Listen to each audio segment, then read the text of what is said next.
Okay, well, here it is. Here, finally gonna sit down and play it. Well, I've actually played this before, but it's been a few years. But in light of the fact that Final Fantasy VII Remake is definitely right on the horizon. The first part is coming out March of next year, March 3rd, in fact. I've decided it seemed appropriate to give a swing to the original Final Fantasy VII. Uh, Admittedly, I'm not the most I'm not the most uh, educated, I guess, on Final Fantasy VII. Like I said, I've only played it once. I know plenty of people who have played this multiple times, and they're huge fans and super excited about the remake, super excited about blah blah blah blah blah. You know, but I figured I'd give it a shot. Plus, I've never done a JRPG ever in this context as a Let's Play or anything else of that nature. Um, so here's some ground rules, and I'm gonna make them now because I've tried this before. I have attempted, or at least had the thought of attempting JRPGs before, but problem persists in the sense that um, they're really long. They're really plot heavy. There's a lot of text, um, and you know on top of all of that, uploading shit to YouTube can be it can be a bit strenuous on my end, unfortunately. So, as far as the ground rules, one, I'm going to try to keep all of these uploads between 30 and 35 minutes. Now, you might think to yourself, good God, man, you must have lost your fucking mind. How on earth is that going to work? I will make it work. Somehow. I'm going to try to keep a very good close eye on the time, on a timer, to make sure that I'm doing stuff in a orderly fashion, that I'm getting where I need to go, how I need to do it, and not wasting anybody's time. On the subject of text, I am going to do my best to read it. This game in particular, it's got a lot of text, tons of it, in fact. Um, and so I'm going to try to keep it mostly to like important unskippable text scenes, NPC dialogue, stuff like that. I will play with that as I come across it. And other than that, I know I'm taking a little bit of extra time here, but I'm really trying to make this as cemented as possible because I know a game like this that it lives or dies on me being able to like actively, commentate on what's going on while also at the very least for anybody who just wants to in big ass quotation marks experience the game. I'm going to do my best to make sure that that happens as well. So, without further ado, because I've taken now 3 minutes for this, we shall begin. Except now we have this.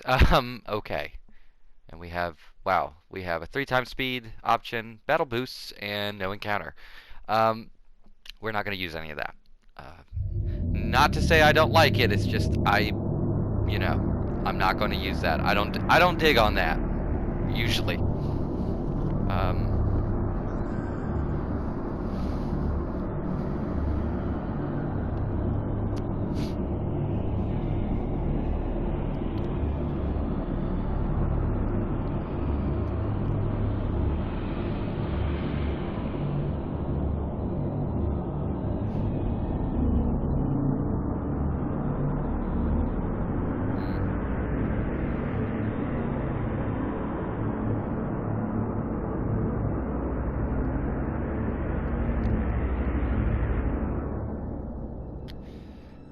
I can only imagine what people may have thought in 1997 when they first came across this, because I didn't play it back when it released.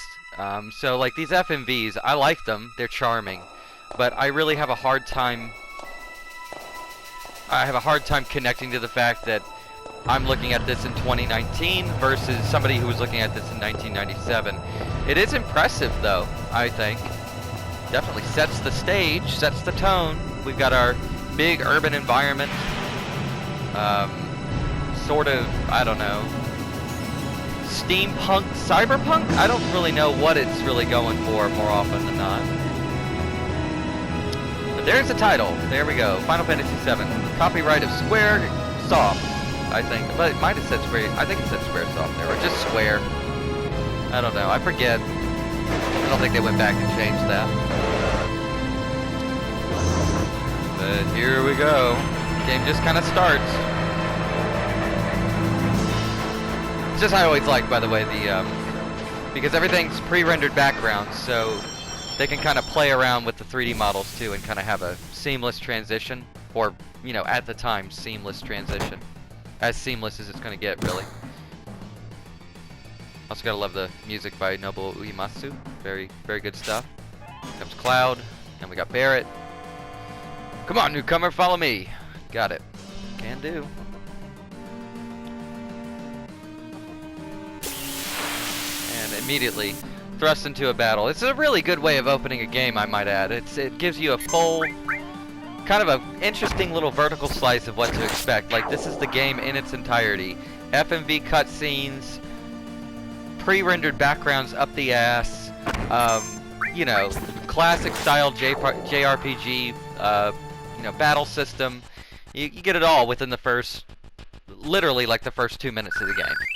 So that's always cool.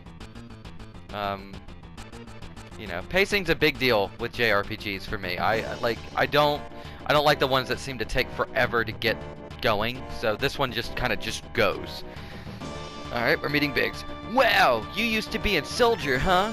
Not every day you find one in a group like Avalanche.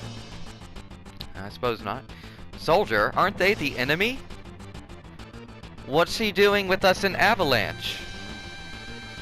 He was in Soldier, Jesse, but he quit and is with us now. I didn't catch your name. Oh, this is always charming. In classic JRPG fashion, you can change the name of your characters, but for simplicity's sake, I'm just going to keep default names on everybody. So, here we are. We got Cloud. Cloud, eh? I don't care what your names are. Once this job's over, I'm out of here. Like, alright. How dramatic. The hell you all doing? I thought I told you never to move in a group. I gotta comment on this real quick. I will be reading Barret's lines, and I cannot help the way it is written. But I am going to do my best that when I am reading Barret, I'm gonna try to lighten up or just outright kind of erase some of the more colorful style of vocabulary that Barret uses. He's a really cool character, but he's also kind of written like Mr. T. So I'm gonna try to get rid of the Mr. T-isms as I can, because they're okay in '97, but now, like, especially as a white guy reading this, it's like I probably don't want to. I don't want to fuck around with that. So I'll do my best with Barret. Our target's the North Mako reactor. We'll meet on the bridge in front of it. Yeah, this, you know. Ex-soldier, huh? I don't trust you. I wouldn't either. So here we go, Barret. We're gonna keep him as Barret, as he should be. And we don't have to read that because tutorial stuff.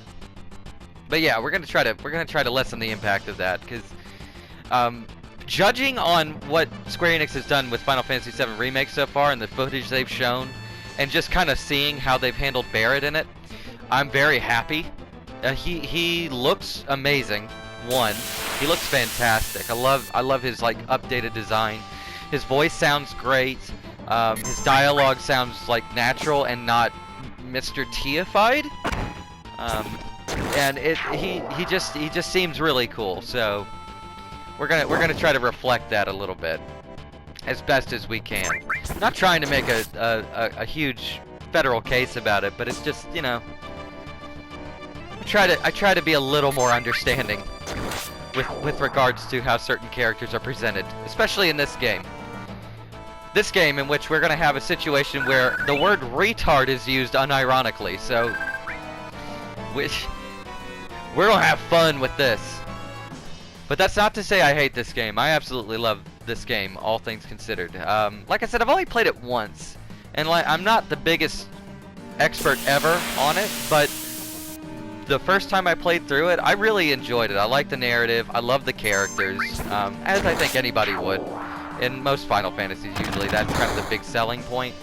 But like, you know, it's a good game, and I love it. And I will, you know, I will just sort of, I'm not like critiquing the shit out of it or saying it's awful or telling anybody that you're awful for liking it. I would never say that. That's a very dumb thing to do. But on the other hand, you know, if I could be a little more conscious of the game and some of the stuff in it, then hey. Plus, this is all done through the lens and context of, this was released in 1997. That's, what, over 20 years ago? So, there's gonna be some, it's gonna be different. Yo, this your first time in a reactor? No. No, after all, I did work for Shinra, you know. The planet's full of Mako energy. People here use it every day. It's the lifeblood of the planet. But Shinra keeps sucking the blood out with these weird machines. I'm not here for a lecture. Let's just do it. Alright, you come with me from now on. Sounds like a plan. Which, by the way, also, I should probably mention, Barrett is one of my favorite characters in this game. I think he's got an amazingly cool story arc that kinda takes a backseat for a little while, but then comes back. And we'll get to that when we get to it, whenever that's gonna be. Biggs and I got the code for this door. Code deciphered. But he's one of two characters I genuinely like in this game. Code deciphered. The other one we're not going to meet for a very long time. And there's like a second runner-up in that group, technically, but we'll get to him when we get to him, I suppose. Because we're gonna have to have a long conversation, possibly, about this particular character. So get your hopes up. It'll be fun. Guess we need to get this door open. Thank you, Jesse. So yeah, we've already met quite a few of some central characters already. Push that button over there. Switch on. You know, we've met Barrett. We've met Jesse, Biggs, and Wedge. Biggs and Wedge being staples of Final Fantasy games at this point. Little by little, the reactors will drain out all the life, then that'll be that. It's not my problem. Yeah, okay. The planet's dying, Cloud. Yeah. The only thing I care about is finishing this job before security and the robo-guards come.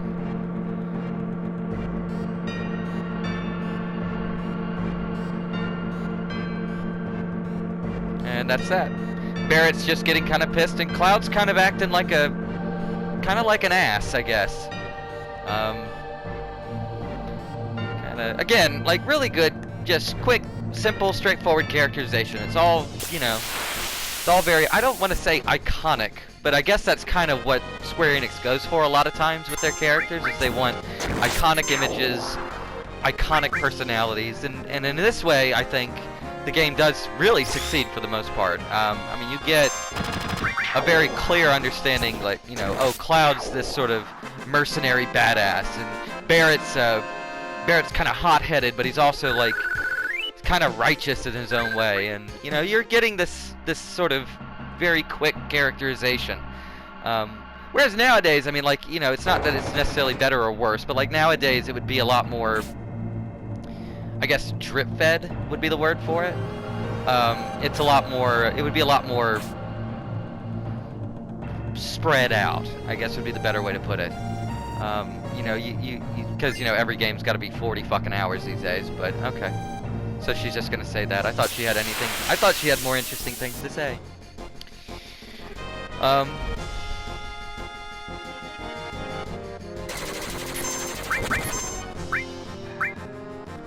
Which I guess, honestly, I say that, and I think a lot of that, though, has to do with the fact that this game, you know, is a direct follow-up to, say, something like Final Fantasy VI. And if you look at Final Fantasy VI, it, too, has a lot of very iconic characters that are immediately understood, immediately, you know, recognized by the player. But keep in mind, that game was a 2D sprite-based JRPG, so that was kind of par the course for 2D sprite-based games, that you had to immediately get the player to understand this character is this. Like Final Fantasy VI, you know exactly who Shadow is by just looking at him. He's a ninja, he's very moody, you know, he's very cool and very quiet. Like you get his characterization visually by just looking at him instantly. And this game, you know, being Square Enix's first, or Squaresoft at the time, their first foray into a full-on like 3D RPG, it's very interesting to me that a lot of those same principles still are still there. It's a really neat aspect that I genuinely enjoy. Like, it gives the game a certain amount of charm, because they're not expecting to like have a 4-hour sequence in which we talk about, you know, Barrett's feelings as a character. We're not really worried about that per se. We're just worried about how he presents himself, what he wants, how he's gonna get it, who he's going to work with to get it. So it's I don't know, it's just cool. It's just real quick, straight to the point. You know, nothing too major. And I really should have saved that. I don't know why I didn't. I guess I'm just terribly confident. I don't know why, but I guess I am. Admittedly though, Cloud could use a potion, because I didn't realize how much damage he had taken. But yeah, I guess for anybody who's never played this game before, or maybe just doesn't play a lot of JRPGs, this is like as bog standard as it gets. Like, you could honestly point to this game, though I would prefer people to point to older titles, not just in the Final Fantasy series, but, you know, Dragon Quest and Shin Megami Tensei and other JRPG franchises that really kind of set up how modern JRPGs kind of started to move once this game released, and then everything afterwards. But here we go. Barrett, when we blow this place, it's gonna be nothing more than a hunk of junk. See what I did there? I don't like the word ain't. Cloud, you set the bomb. Shouldn't you do it? Just do it! I gotta watch to make sure you don't pull anything. Fine, I'll do it. Watch out! This isn't just a reactor. What's wrong? Huh? What's wrong, Cloud? Hurry it up! Yeah, sorry. Also, too, I like how like as goofy as these character models are. And I used to make fun of them for having Popeye arms, as did everybody else, I'm sure. But I think they're actually surprisingly expressive, all things considered. It's kind of neat to see that, especially when compared to today. Alright, heads up, here it comes! And here's the reason why I should have saved that limit. I really wish I had, because damn me for not doing that. That's okay. We'll just use Bolt and have Barrett fire his guns at it. Which, by the way, Barrett has a machine gun arm. I guess I should point that out. I'm sure that's pretty obvious, but he has a machine gun arm, which is pretty awesome. Now this is actually something they did show, that Square Enix showed at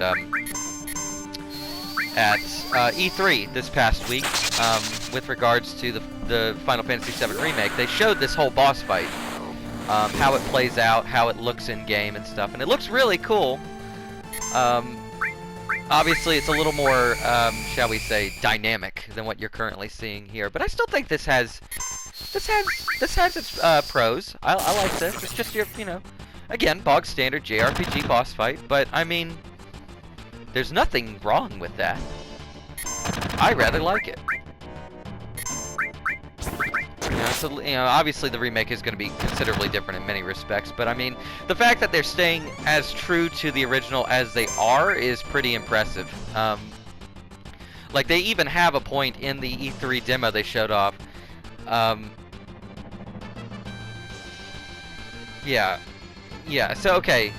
That little tip right there is not as helpful as it sounds. The way that is worded and the way that is translated, it sounds like Cloud is literally telling Barret to attack while its tail is up. And then but then he says it'll counterattack you. Like, it doesn't actually make sense. But that's okay. Localization back in '97 is not quite the same thing as it was, nowadays. But you don't want to attack it while its tail is up, and that's actually a thing that they showed off in the demo. Like, that's still a thing. It still does the the tail being up, and don't touch it while its tail is up. It'll attack. So.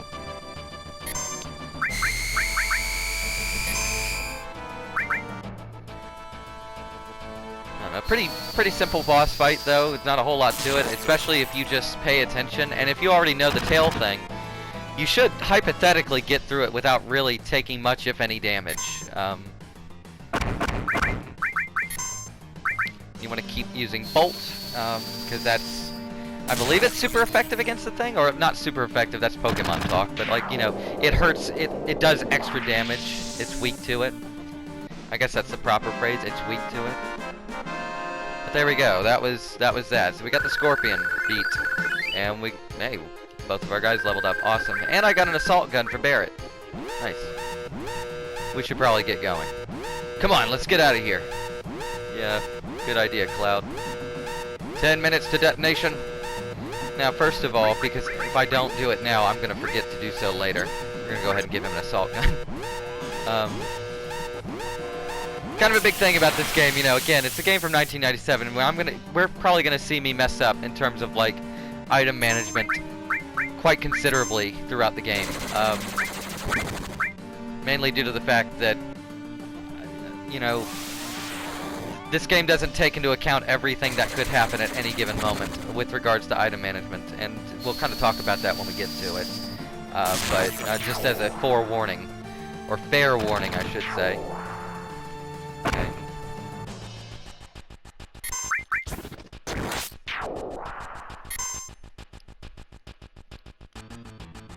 Nice.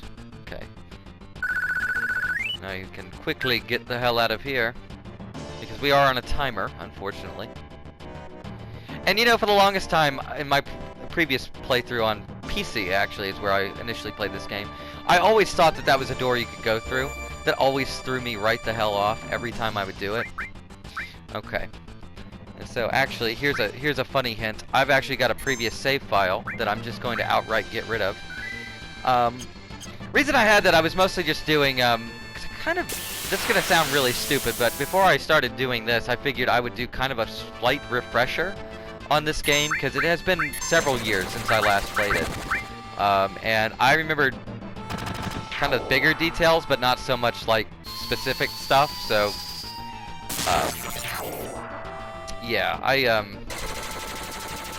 so I did a little bit of planning ahead to try to make this as smooth an experience as possible. Because I promise you, I'm really one of those people who gets very, very iffy about JRPG Let's Plays, because my God, they can either be kind of fun and informative, or they can just be flat out fucking horrendous. Like, they can just be the most uninteresting, boring thing ever. So I'm really trying to make this not boring and whatever. So it looks like Jessie might be caught on something. Let's go talk to her real quick, see what's going on. You all right? My leg got stuck. Thanks. You're welcome, lady. Well, okay, there we go. Wasn't gonna let me get on the ladder, I guess, while Jessie was up there. Good to know. We really need to get out of here. Oh my God, let's go. No, other way. Good Lord, no. We might have to do like 1 or 2 more fights, maybe, and then we'll be out, I think. Should be, anyways.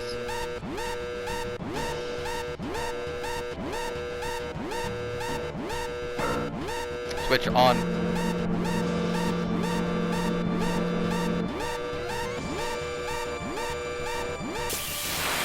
Yeah, figured that was going to be the case.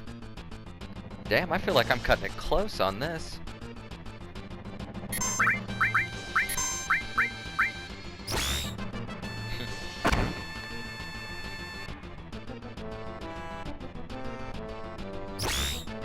Okay.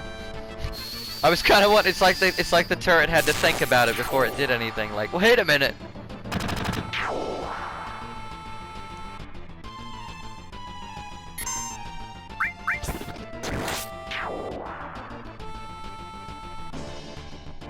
I'm really cutting it close, good lord.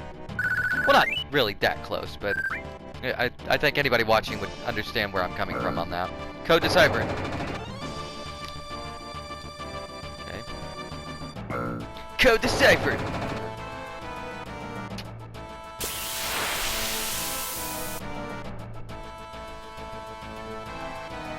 Okay.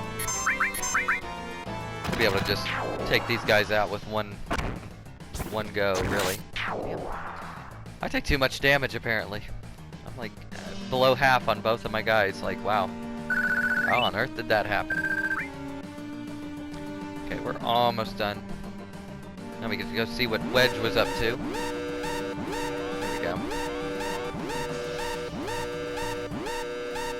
we go. Poor Jessie. Come on, Jessie. Let's go, girl. Woo. That was a mighty big explosion. But,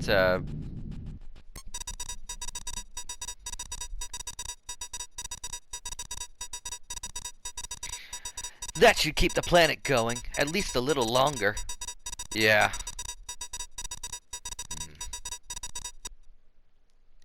Okay, now everyone get back.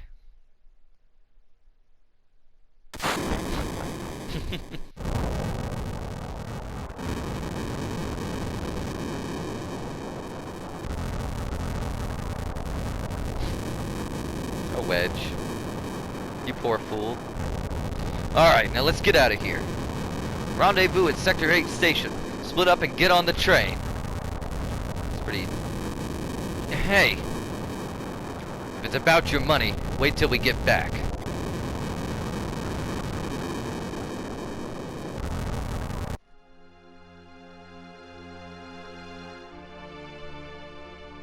Oof. Oh. Whoops.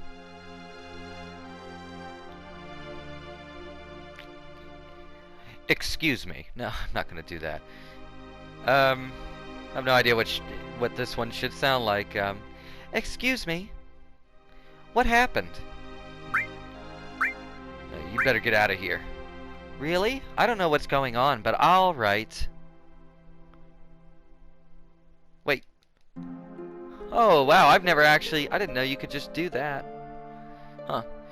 Now, normally, as it goes, the other dialogue option, nothing, hey, that actually sets up a little dialogue chain in which you get a flower from that flower girl.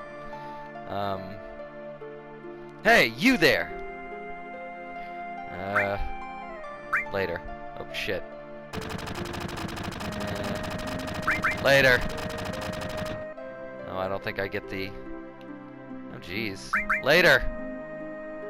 What do we got? Oh, shit. Totally surrounded. That's as far as you go. I don't have time to mess around with you guys. Enough babbling. Grab him!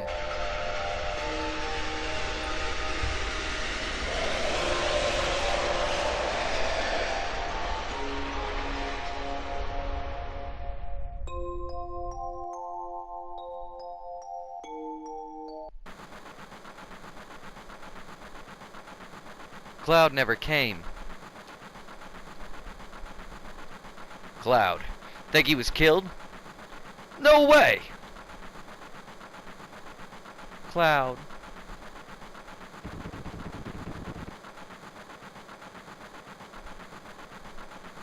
Say, do you think Cloud's going to stay on and fight for Avalanche?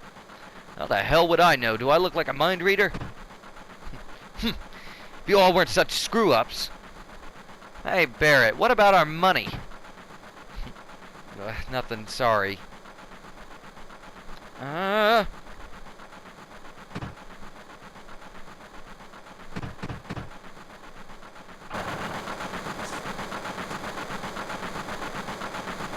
Cloud! Looks like I'm a little late. You're damn right you're late. Come waltzing in here making a big scene. It's no big scene, just what I always do. Ah, shit. Having everyone worried like that. You don't give a damn about no one. You don't give a damn about anyone but yourself. There we go. That sounds a little better. You were worried about me? What? That's coming out of your share, hotshot. Wake up. We're moving out. Follow me. Hey, Cloud, you were great back there. Cloud, we'll do even better next time. This is yet to be seen. Careful, I'll shut this. Oh, Cloud, your face is pitch black. There you go. Say, thanks for helping me back there at the reactor. Yeah, well, I mean, what am I gonna do? Let you just die? Seems a little fucked. Last train out of Sector 8 station. Last stop is Sector 7, train graveyard. Expected time of arrival is 12:23 a.m. Midgar Standard Time. Okay. Easy peasy. And then everybody proceeds to get the fuck out.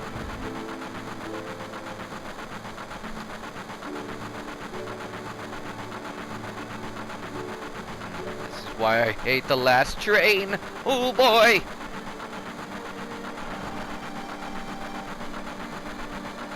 Stop acting like a damn kid. Sit down and shut up.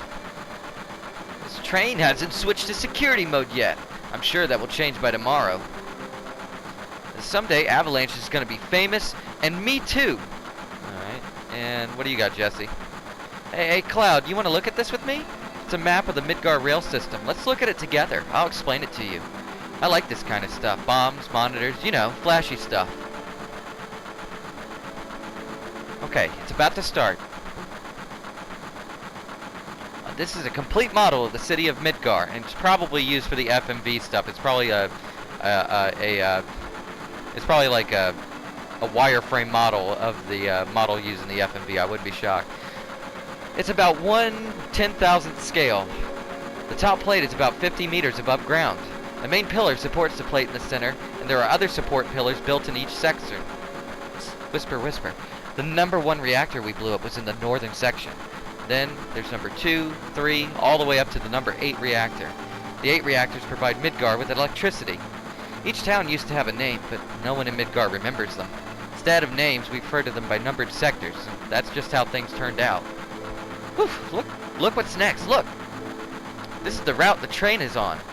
The route spirals around the main pillar. We should be coming around the center right now. Each tech point has an ID sensor device. It checks the identities and backgrounds of each passenger on the train and is linked up to the central data bank at Shinra headquarters. We definitely look suspicious, so we're using fake IDs.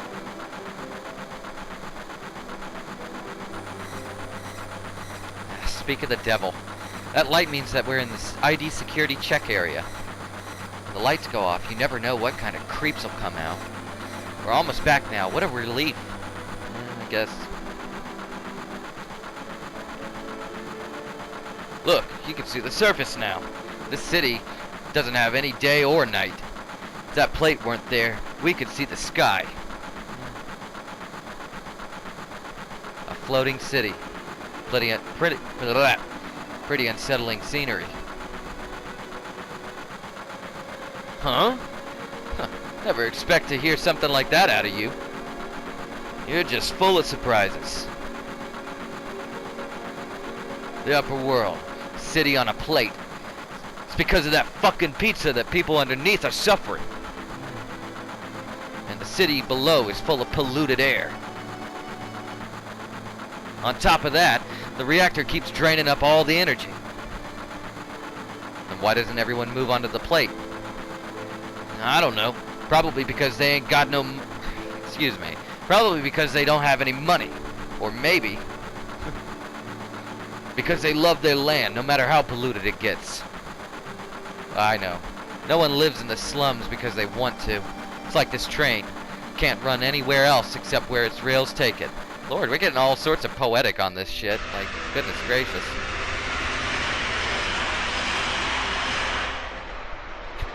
Okay.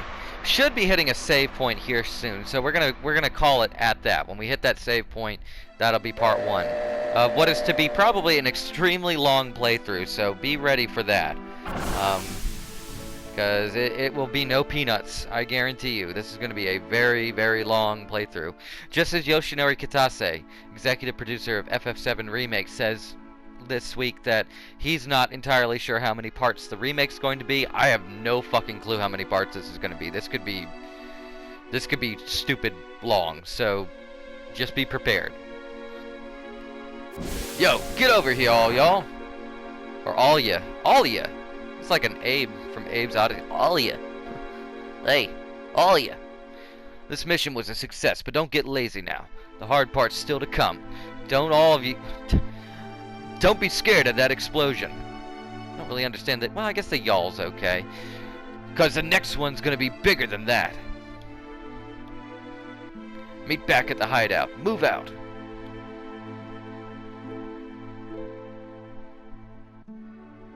Okay. I think, yep, here we go. There's our save point. Alright, so... We've blown up a Mako reactor. We're gonna learn more about all this stuff as the game continues. But we're working for a group called Avalanche, run by Barrett.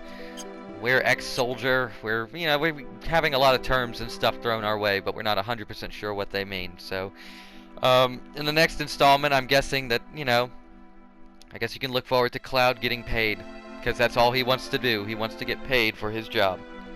In any case, hopefully you've enjoyed it so far. Hopefully this is a sign of things to come. In any case, I don't know, like, follow, subscribe at your leisure. And hopefully you enjoyed the video. In any case, have a great rest of your day or evening, whichever. And thank you for watching. So long.